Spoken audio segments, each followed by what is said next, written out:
श्री दाम जी का चरित्र आता है पूर्ण भगवदाश्रित। पूर्ण भगवदाश्रित।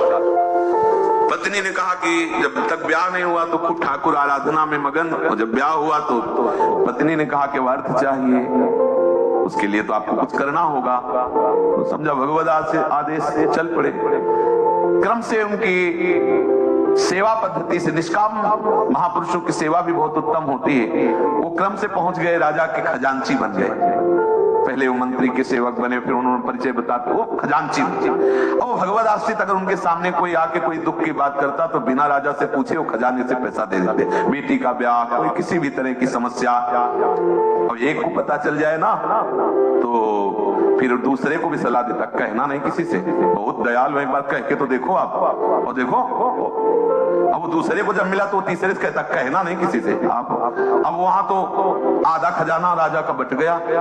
वो नवाब बादशाह उस समय थे, काजियों ने कान भर दिए कि जो आपने श्री राम जी को अधिकारी बनाया खजांची, आपकी बिना अनुमति के आधा खजाना बांट दिया, ये अपराध है। खजाने का मालिक राजा है, आपको सेवक बनाया गया, आप कुछ भी करो तो अनुमति तो ले। वो अनुमति जो हरि को अर्पित है उनको क्या चिंता इस बात की।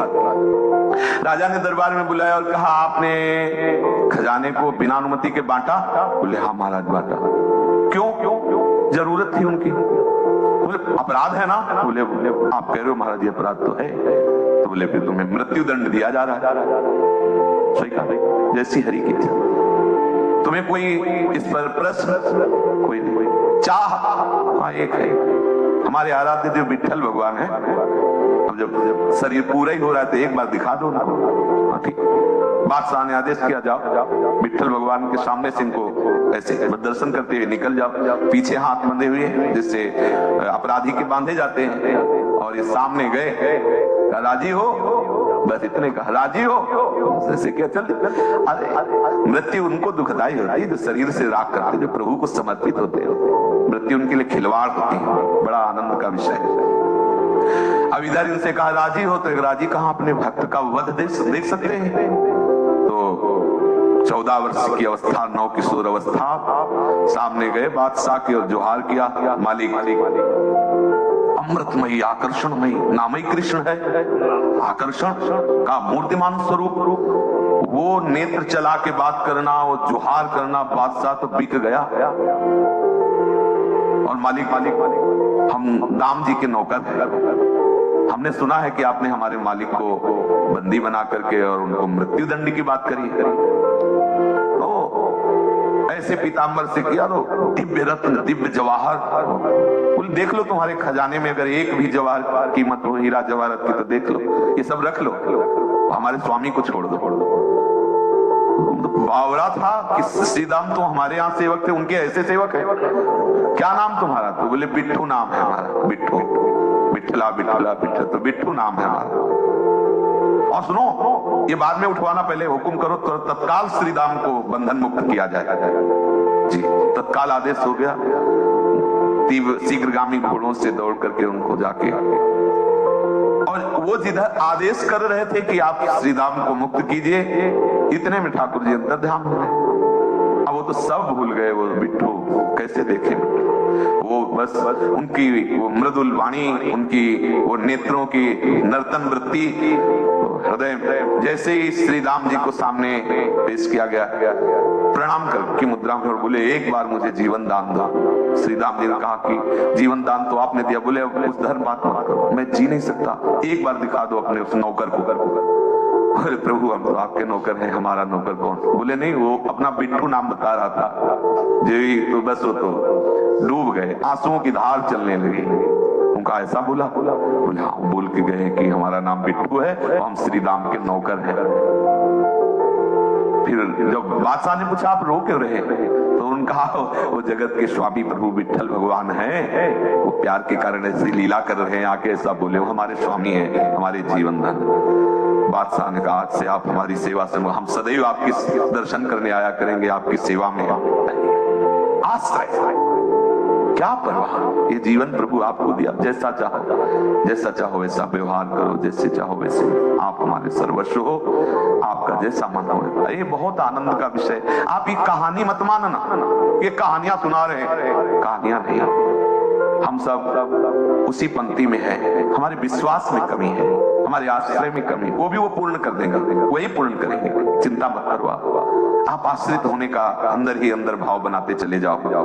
दिव्य चमत्कार, कोई नहीं रहेगा आपके आश्रय में। जो आश्रय शब्द है इसमें किसी को नहीं रखेंगे, दुखी मत होना। आपने अगर हमारे प्रभु का आश्रय लिया तो किसी को नहीं रखेंगे, कोई नहीं रहेगा।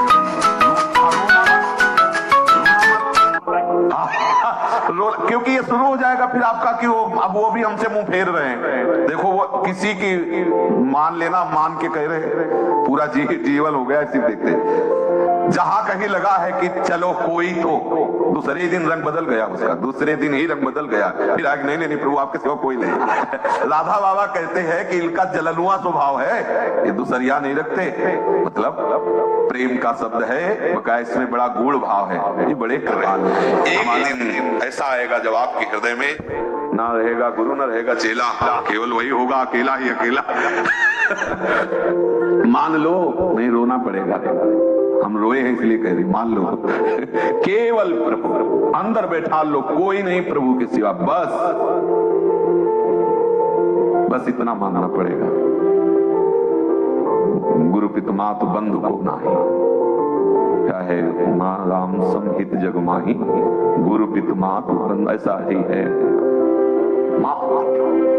ये सब उन्हीं के पर्यायवाची शब्द है, वही बस उन्हीं का आश्रय, दृढ़ता। बहुत चमत्कार है आश्रय में, मान लीजिए स्वयं प्रभु की वाणी। और कह रहे अथ चेत तुम अहंकारान न श्रोष्यसि विनश्यसि, यदि अहंकार बस मेरी बात नहीं सुनी तो तेरा विनाश हो जाएगा। प्रभु का शब्द, अथ चेत तुम अहंकारान न श्रोष्यसि विनश्यसि, यदि मेरी बात नहीं सुनोगे तो नष्ट हो जाओगे, और मेरी बात सुनोगे तो मत चित्ता सर्व दुर्गाणि मत प्रसादात् तरिष्यति। क्या नहीं हो सकता प्रभु की कृपा से। जब एक पारस साधारण लोहे को सोना बना सकती है, हम तो प्रभु की जाति के हैं, प्रभु की जाति के हैं पक्का।